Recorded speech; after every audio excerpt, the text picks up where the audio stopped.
Masih di 33 jam menjaga reformasi bersama saya Ires di podcast Gerak Gerik. Setiap ada gerakan pasti ada yang bergerik. Kali ini kita akan berbincang santai dengan seorang aktivis medsos. Hai Mbak, apa kabar Mbak? Kabar baik Mbak, Ya. Mbak Iren ya. Oh ya, Mbak Nong Darul Mahmada, seorang aktivis medsos. Mbak, info sedikit dong kegiatan Mbak nih belakangan ini apa ya Mbak? Kan Mbak tuh aktivis medsos tuh ya. Saat ini ngapain aja Mbak?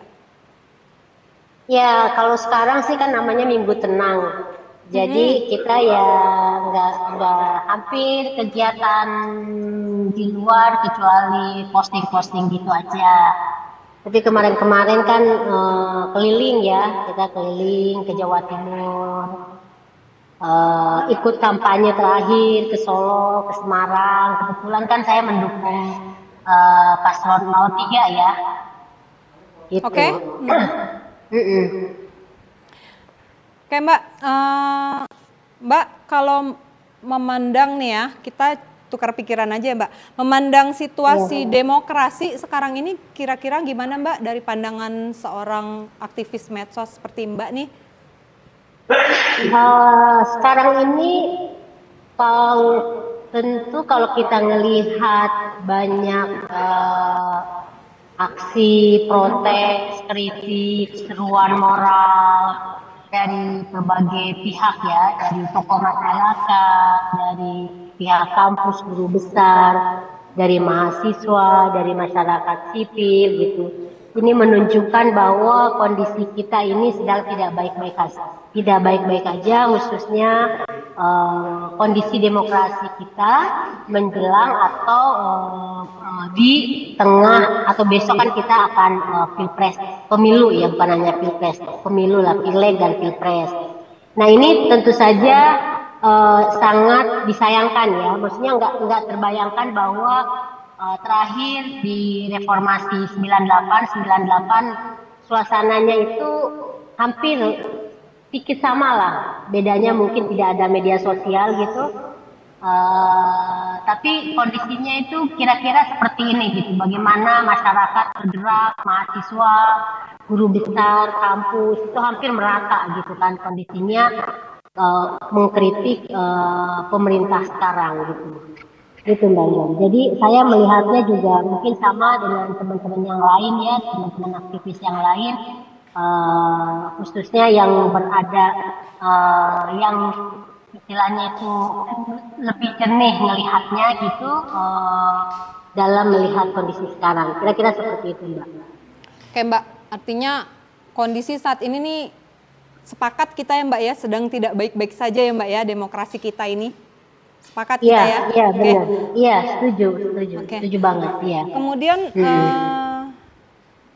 peran medsos tuh seperti apa ya Mbak kira-kira? Iya, peran medsos sekarang itu tentu aja penting banget ya, dalam konteks menyuarakan apa yang selama ini kita ingin ekspresikan, kita ingin kritisi gitu kan. Kalau dulu misalnya di era 98 kita kan nggak ada medsos, kita hanya misalnya menuliskan kegelisahan atau kritik kita itu kan hanya di misalnya majalah, di kolom atau di koran opini gitu kan. Kalau sekarang itu kita bisa menyampaikannya itu di akun-akun pribadi kita di media sosial, dan itu ya lebih cepat juga kan, tidak ada ya lebih bebas gitu kan. Mungkin itu bedanya dengan di era 98. Nah tetapi yaitu karena kondisi yang berbeda itu makanya semestinya tuh pemerintah atau presiden itu semestinya itu lebih hati-hati, lebih waspada, karena protesnya atau tanggapan dari masyarakat ketika misalnya tidak setuju, misalnya ketika MK diubah seenaknya aja gitu kan, aturan pemilu diubah gitu lewat MK seenaknya aja, karena di situ ada ada ipar atau paman kayak gitu-gitu, itu kan media sosial cepat sekali bereaksinya kan, meskipun tidak terlalu mengubah apa-apa karena kan keputusannya kemudian sudah mengikat dan ya udah gitu kan. Gitu. Jadi di situ peran media sosial khususnya buat individu-individu seperti saya misalnya itu ya sangat-sangat berguna gitu untuk menyuarakan kegelisahan dan keprihatinan kita gitu. Gitu Mbak. Ya Mbak, ini Mbak sebagai perempuan, sama saya juga perempuan ya Mbak. Ada nggak Mbak perasaan takut gitu Mbak ketika Mbak menyuarakan kebenaran dengan akun-akun medsos Mbak? Ada yang terjadi pada diri Mbak? Ada rasa ketakutan itu nggak Mbak? Jujur Kalau saya juga pribadi ya Mbak, ada kadang nih pengen ya ngomong apa adanya gitu tentang situasi, tapi kayaknya kalau saya pribadi masih sedikit berani enggak gitu. Nah, kalau Mbak nih gimana nih Mbak? Terus kiat-kiatnya seperti apa? Barangkali nanti kan bisa jadi tambahan informasi buat kita ya Mbak ya. Iya, kalau saya sih enggak, kalau saya sama sekali enggak ada takut ya. Maksudnya selama yang saya suarakan itu bukan fitnah, bukan hoax, bukan kabar bohong gitu, dan berdasarkan fakta, ada referensinya, berdasarkan memang itu pernyataan orang yang bisa dipertanggungjawabkan. Kalau buat saya ya tetap disampaikan, disuarakan gitu. Jadi saya nggak ada takut-takutnya. Karena yang tidak boleh itu kan sebenarnya tadi saya sampaikan itu fitnah, kabar bohong, gitu kan, berita yang ya kita buat-buat gitu diada-adain itu yang tidak boleh gitu. Atau misalnya menghancurkan nama baik orang gitu kan, itu yang nggak boleh gitu. Itu memang kita bisa kena undang-undang ITE kan. Tapi selama apa yang kita sampaikan, apa yang kita ekspresikan itu benar adanya, faktanya memang seperti itu gitu kan, menurut saya ya nggak harus takut gitu. Justru ini kesempatan buat kita di era demokrasi, istilahnya ini kan hasil bersama-sama perjuangan kita ya, dari salah satunya itu hasil perjuangan reformasi gitu. Kita mempunyai kebebasan dalam berekspresi, dalam menyuarakan pendapat kita, opini kita gitu. Dan sekarang ada media sosial, banyak platform untuk menyuarakan apapun opini kita gitu. Justru itu kesempatan kita untuk ya berkreasi itu, untuk menyampaikan pendapat kita, opini kita gitu. Jadi menurut saya jangan takut kalau memang itu kita yakini benar gitu. Mbak. Ya, oke, Mbak. Tadi bicara mengenai hoax ya Mbak. Nih aku penasaran ya, gimana nih aku sebagai netizen ya di sini untuk menyikapi berita-berita hoax itu, apakah itu hoax benar atau tidak, itu seperti apa Mbak perbedaannya Mbak, membedakannya? Iya, makanya kan selalu ada yang namanya slogan sharing dulu sebelum sharing gitu kan. Nah sebenarnya itu pernyataan itu untuk ke kita sebelum kita memberikan opini atau men-share, memposting gitu kan. Itu memposting itu kan bagian dari sharing kan, atau menyebarkan gitu, itu memang harus di-sharing, disaring dulu ya. Oke. Sharing itu kan banyak caranya.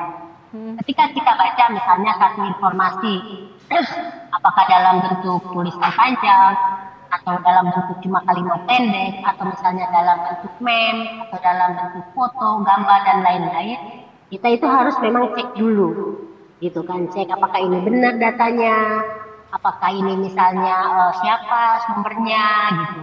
Jadi salah satu cara supaya kita terhindar dari hoax, dari fitnah, dari menyebarkan kabar nggak benar, kabar bohong, itu adalah dengan menyaring, memfilter.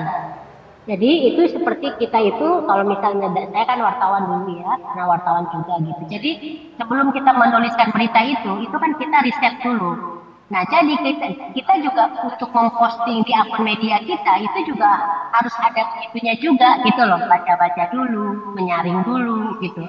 Informasi-informasi yang begitu banyak nyampe ke kita. Jadi enggak hanya sekedar misalnya repost. Repost itu kayak memposting ulang misalnya kan. Itu juga bahaya juga kalau langsung repost atau kalau WA itu misalnya langsung di forward gitu kan. Itu kita harus baik-baik dulu tuh membacanya, benar nggak nih informasi ini, make sense nggak nih, kayak gitu-gitu. Jadi harus benar-benar disaring, harus dicek dulu kebenarannya gitu, data-datanya.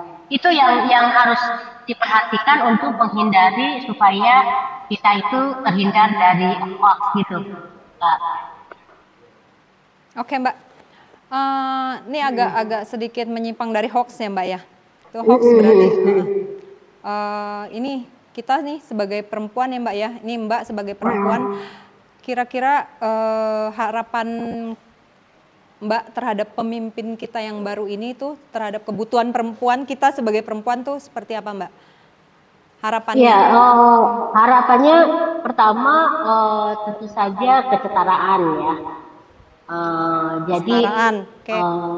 Soal akses apapun dari mulai mendapatkan pekerjaan, akses layanan kayak gitu-gitu, itu kita tuh setara dalam pengertian sesuai dengan kebutuhan kita sebagai perempuan. Kan beda antara laki-laki dengan perempuan, nggak harus sama, tetapi setara, diperlakukan setara. Jadi misalnya kalau dari segi misalnya hak cuti misalnya kan perempuan itu kan ada yang namanya haid tiap bulan misalnya gitu kan. Jadi harus diatur juga misalnya kayak gitu-gitu ya. Nah, begitu juga dalam soal pekerjaan. Jadi yang dilihat itu misalnya lebih pada kompetensinya gitu kan. Jadi bukan pada dia karena perempuan takut misalnya nanti punya anak repotin dan lain-lain kayak gitu-gitu. Itu nggak bisa seperti itu gitu. Jadi di situ setara gitu, sama dalam pengertian setara. Nah, jadi saya berharap ada pemimpin yang memperjuangkan itu. Nah, makanya kenapa saya misalnya memilih Ganjar Mahfud, karena dalam program-programnya Ganjar Mahfud itu sangat-sangat konkret dan jelas banget untuk program-program perempuannya. Nah, itu jelas sekali dalam visi misinya, dalam kegiatan program-program konkretnya itu dari 20 yang saya lihat ya, dari 21 program misalnya, itu mungkin bisa dibilang sekitar kalau saya prosesasikan mungkin ya, itu 75% itu pro perempuan kalau saya lihat itu. Gitu loh. Okay. Selain misalnya program khusus untuk perempuan berkarya kayak gitu-gitu ya, terus ada juga buat UMKM dan lain-lain, itu saya lihat itu lebih konkret gitu, lebih terukur dan terlihat gitu. Jadi ketika kita menuntutnya kalau pas jadi gitu ya, itu sangat bisa dituntut dengan konkret gitu loh ininya untuk program-programnya gitu Mbak. Mbak, jadi menurut Mbak nih pemerintahan sekarang ini belum mengadakan kesetaraan terhadap kaum seperti kita Mbak, gitu? Belum maksimal, belum sesuai dengan yang kita harapkan sebenarnya ya. Jadi ini kan kelihatan sekali dari misalnya katakanlah Kementerian Perempuan dan Anak. Kalau kita ngelihat dari anggarannya aja Mbak, itu yang namanya anggaran untuk kementerian ini tuh sangat rendah dibandingkan misalnya kementerian-kementerian lain.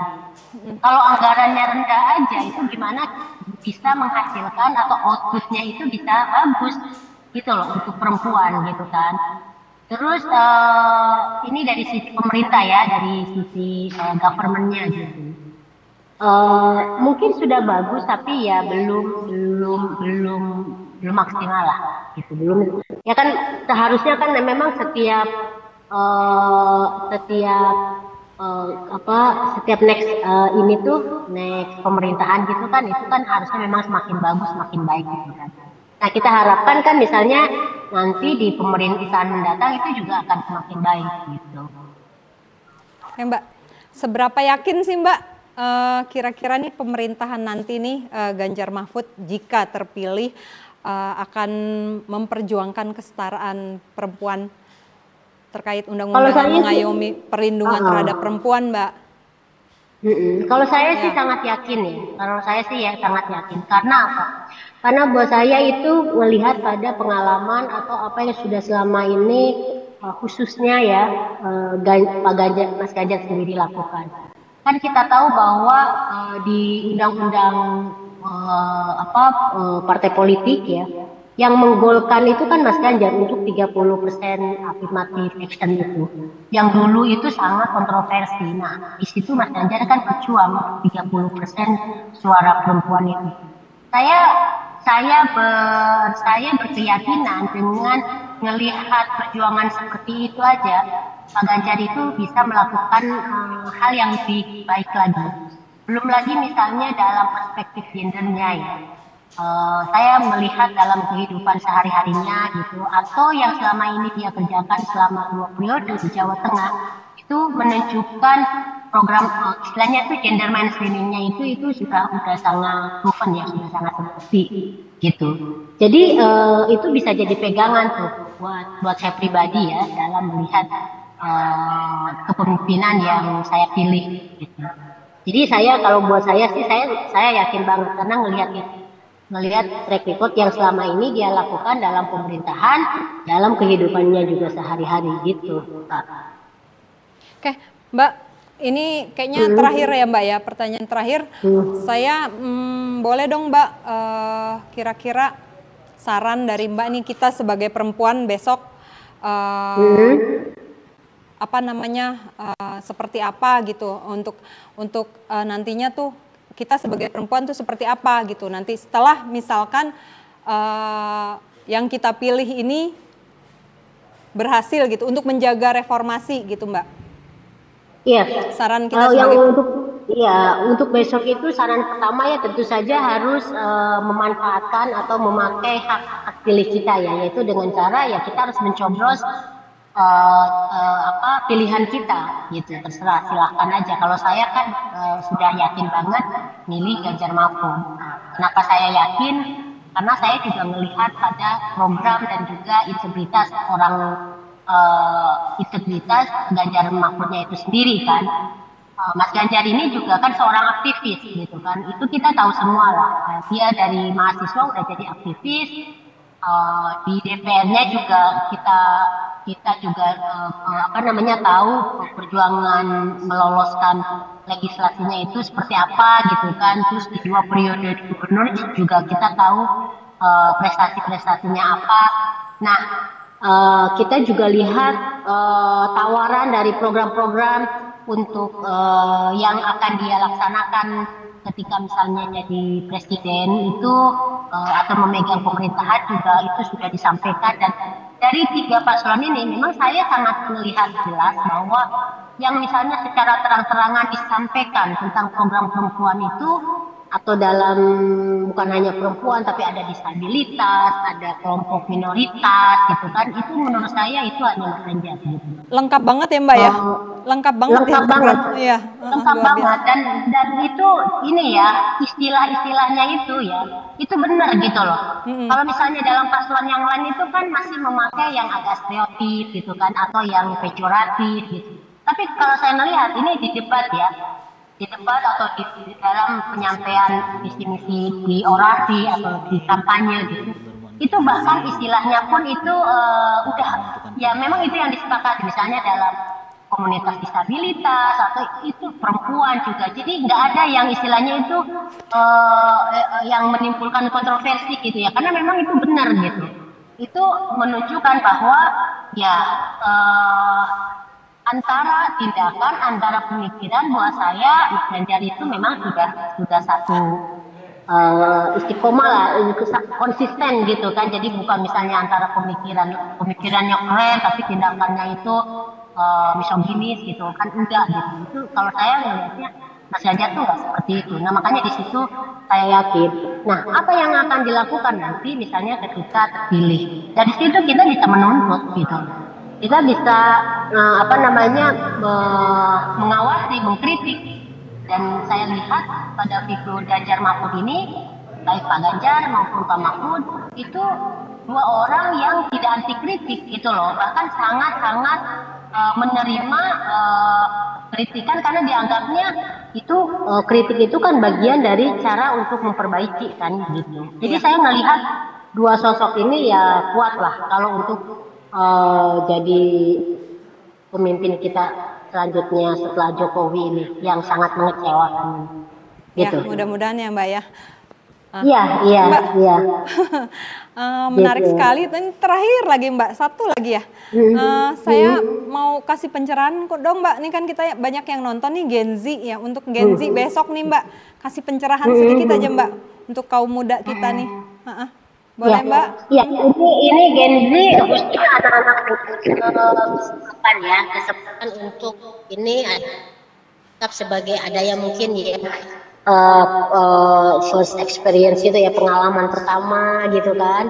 Nah, mungkin juga ada yang ini yang kali kedua gitu. Tapi khusus yang misalnya pengalaman pertama tentu saja ya ada sesuatu yang mungkin agak usaha lebih banyak karena apa? Butuh kayak cari-cari informasi, memilih mana yang baik dan mana yang bagus, yang bisa dijadikan panutan gitu kan. Gitu. Nah, tapi intinya sebenarnya siapapun yang anak-anak muda ini pilih ya, yang penting itu adalah pilihlah yang terbaik dan yang penting harus nyoblos, jangan disia-siakan suaramu gitu. Karena ini dan jangan sampai salah pilih karena ini sangat tergantung dari pilihan kalian semua. Nanti kan 20 tahun mendatang ini adalah era kalian. Pemimpin itu nanti ya kalian anak-anak muda ini gitu. Jadi makanya jangan salah memilih, dan sekarang ini eranya di mana mungkin ini bagian dari pembelajaran untuk kalian ya kan? Iya Mbak. Gitu dah. Oke. Nah aku baru ingat. Nah kemarin itu Pak Ganjar itu menuliskan khusus tersendiri surat untuk anak-anak muda. Dia bilang generasi, dia bilang dia percaya bahwa gagasan dan kreativitas anak muda itu akan menjadi kekuatan ekonomi yang sangat kuat untuk Indonesia. Wow, dahsyat ya Mbak ya? Dahsyat. Iya dahsyat banget gitu. Dan tugas pemimpin itu adalah mendukung dan memfasilitasi kreativitas anak-anak muda itu untuk menjadi apapun yang mereka inginkan. Gitu. Mantep banget ya gitu, Mbak. Kayaknya aku jadi mantep nih. Mudah-mudahan teman-teman siapapun itu di sana makin mantep ya dengan pencerahan. Oke. Terima kasih banyak Mbak Nong. Terima kasih banyak pencerahannya, ngobrol-ngobrolnya, banyak informasi yang kita dapat. Makasih sekali lagi sudah hadir di channel kita Mbak. Ya, sama-sama. Terima kasih banyak. Mbak, terima kasih banyak ya. Oke. Dengan demikian bincang kita kali ini berakhir, sampai ketemu di bincang kita berikutnya dengan narasumber yang menarik lagi. Oke, saya Ires, salam. Lawan tirani, tegakkan demokrasi.